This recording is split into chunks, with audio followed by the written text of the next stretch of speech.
This video is brought to you by the Logitech Lightspeed Wireless range of keyboards, mice and headsets, the benchmark in wireless gaming performance. Released just before the arrival of the new consoles, it's little surprise that, a few months later, Crash Bandicoot 4 has made its way to those new consoles, promising higher resolution visuals, smoother frame rates, faster loading, and increased fidelity all around. It's great to see this already solid game enhanced by these more powerful boxes. But what is perhaps slightly more surprising is that this Unreal Engine powered platformer has also made its way to Nintendo Switch.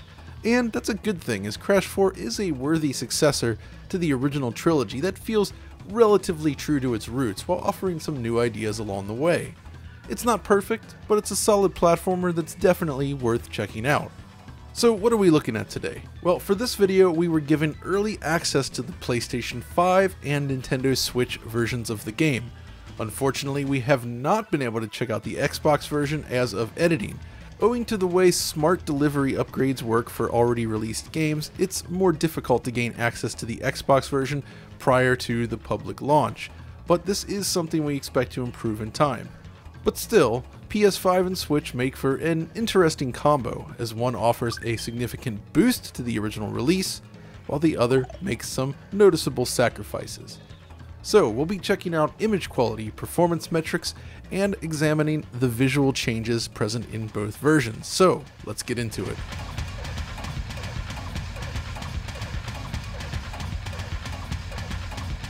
Crash Bandicoot 4 is an interesting game. After the success of the Insane trilogy, a proper follow-up was greenlit and ultimately released just last year. However, in doing so, the technology behind the game was shifted. Insane trilogy uses Vicarious Vision's Alchemy engine, but Crash 4 was developed using Unreal Engine instead. The result is a great looking game that finally managed to push the frame rate up to 60 frames per second, at least on mid-generation consoles. And that's kind of where we should start here, because to better appreciate the upgrades and changes in this version of Crash 4, we need to quickly recap how it ran on last generation machines.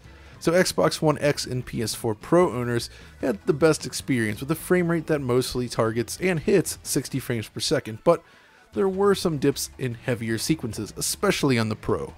However, both were also limited to 1080p, which is the same resolution as the base PS4. The Xbox One, however, was dropped at 900p. The base versions look fine though, but they run with an unstable, uncapped frame rate that I kind of complained about back in that video. This was the big question mark I had going into the new Switch version. But what does this mean for both of the new versions we're looking at today then? Well, in terms of image quality, the PlayStation 5 version predictably improves with a jump to 4K rendering, though pixel counts just below this were found.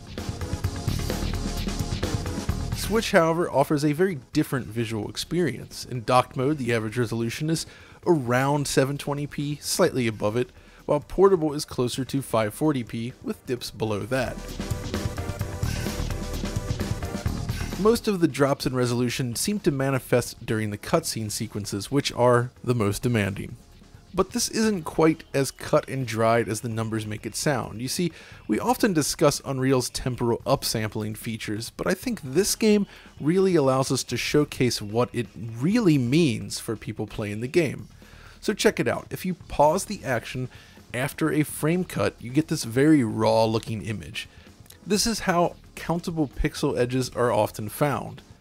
The temporal element to the temporal upsampling, though, relies on data from prior frames, which is why it's absent here after the frame cut. So what happens when those frames become available? Well, watch closely. The first frame is extremely pixelated, but as the game continues, the edges slowly smooth out and improve in fidelity. It looks dramatically better. In portable mode, however, this seems to be absent, as image quality definitely takes a hit beyond the reduced pixel count. Aliasing remains visible in a way that it doesn't in docked mode. This is a big difference compared to the Insane trilogy on Switch, which doesn't apply this technique and thus exhibits increased aliasing in comparison. Now let's do the same thing on PS5. We're zoomed in even further here, but as you can see, as each new frame is rendered, once pixelated edges are washed away.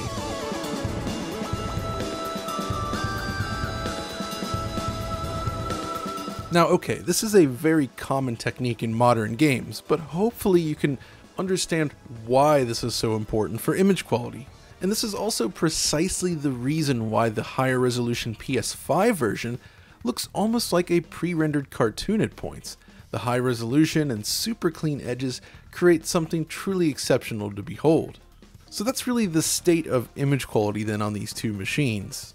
It's super clean on PS5, but rather blurry on the Switch, though it does at least look relatively clean.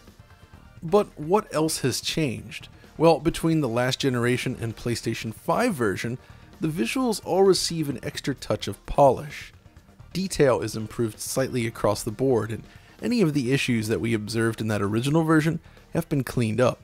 It just looks fantastic now. Loading times are also dramatically faster thanks to the system's fast SSD, though perhaps not quite as fast as other games built from the ground up for the system. And of course, it also takes advantage of the system's 3D audio capabilities, which become available when using headphones. The adaptive triggers also get a workout when using certain gadgets. But really, the real story, at least for me, comes from the Switch version. As always, I'm fascinated with what it takes to bring a game like this to a much lower power device such as the Switch, and the development team has made a lot of interesting tweaks here.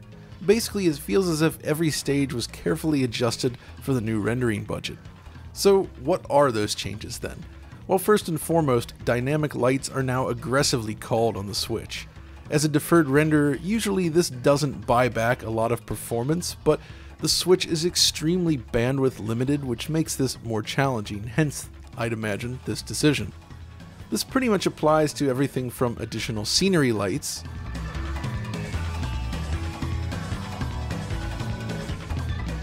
to large-scale flashes, such as during this stormy sequence. Basically, in most cases, lights are drawn in close proximity to the camera, but are removed at a distance, while in certain other sequences, they are completely absent altogether, especially during the game's cutscenes. Secondly, mesh detail is reduced across the board. Toggling this scene, for instance, note how the rock formations are simplified in the Switch version.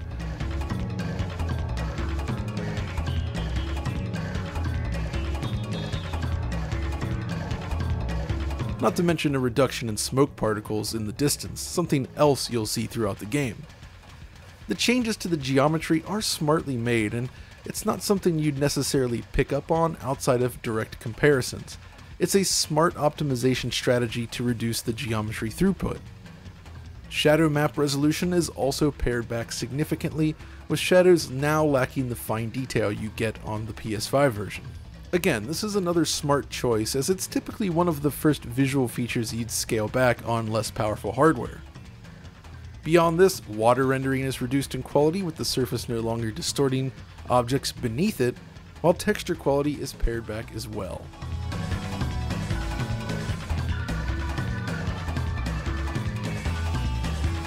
What is unexpected and disappointing, however, is the elimination of post-processing effects such as motion blur and depth of field. I know, motion blur gets a bad rap, but I think it's a perfect fit for this game with its per-object implementation. Compare the animation here between them. The additional motion blur really helps create that CGI-like image on PS5 that the Switch version just lacks.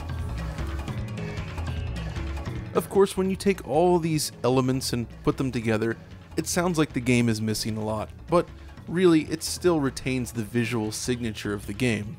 It's obviously a step down from any other version of the game, but those changes were all smartly made. This is just the nature of bringing games like this to a small, low-powered device. Even the loading times aren't half bad. It's not as snappy as the PlayStation 5 version, of course, but it is comparable to other versions of the game.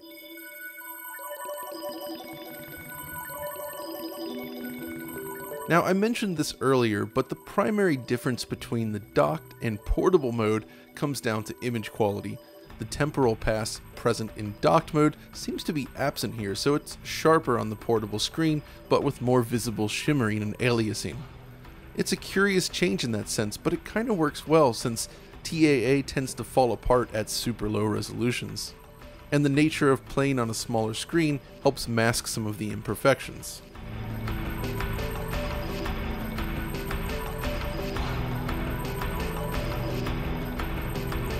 So if we step back for a moment, then the PS5 version offers the best looking console version we've seen yet, with excellent image quality, improved detail levels, and nearly perfect performance.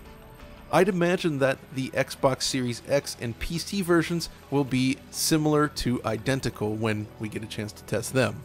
The Switch version is of course technically the worst version of the game, but given the platform, they've done an admirable job and it still does manage to look really nice. We're at a point now with console gaming where you can have both the best version of a game and the worst version of the game, and both of them can still look attractive. It's no longer the case where you can look at the worst version of a game and say, that version looks terrible. There was a time when this was true, but that time has passed. But of course, visual quality only makes up half of the puzzle. We need to talk about performance next. How do these two machines fare? Well, PlayStation 5 is relatively easy. It offers a locked 60 frames per second nearly all the time. I tested a number of different stages through the frame rate tool and the result was largely the same, a completely locked 60 frames per second line. Could it get worse in later stages? Possibly, but it's unlikely given what we're seeing here. In fact, with this level of stability, it might have been nice to see a lower resolution 120Hz mode as well, if that were feasible. That said, it's not 100% flawless. During this one specific cutscene, for instance, I did encounter minor drops in performance. This isn't entirely surprising given that we've seen this exact same type of performance dip on last generation consoles, though at a much lower resolution. During my testing of the first few worlds, this was the only sequence which exhibited slowdown like this. As a comparison point, remember this cutscene on PS4 Pro which dropped frames? Well, if we check out this same exact sequence on the PS5, those issues are eliminated, and this is true for most cutscenes aside from the concert one.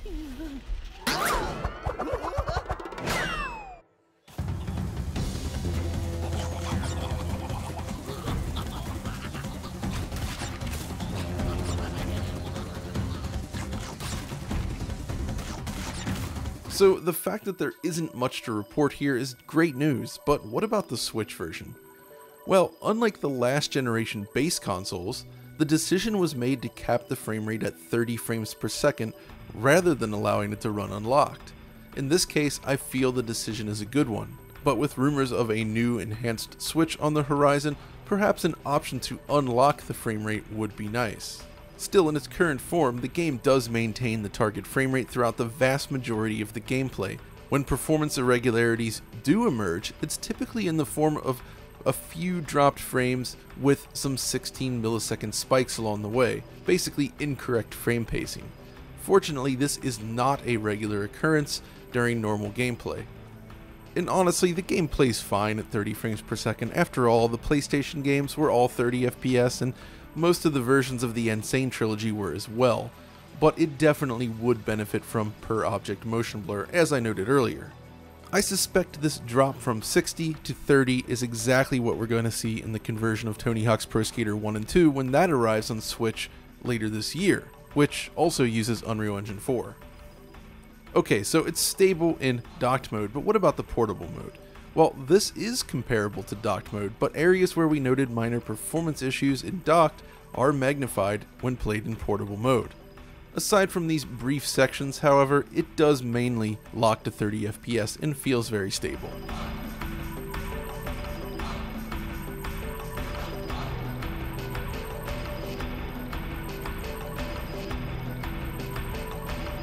So performance is exactly as I'd expected then. The PS5 version runs more consistently than any prior console iteration of the game, while the Switch version is at the bottom of the pile, but the key is that both are mostly consistent. It'll certainly be interesting to see how it fares on the two Xbox consoles, not to mention the PC, but we'll have to wait and see. So what's the verdict here? Well, I feel that the development team has delivered a worthy next-generation version of the game. It solves basically all of the shortcomings we noted in the original release, while running more consistently and offering a few console-specific upgrades.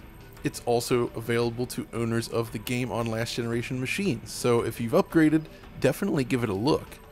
The Switch version then is in line with other comparable Switch conversions.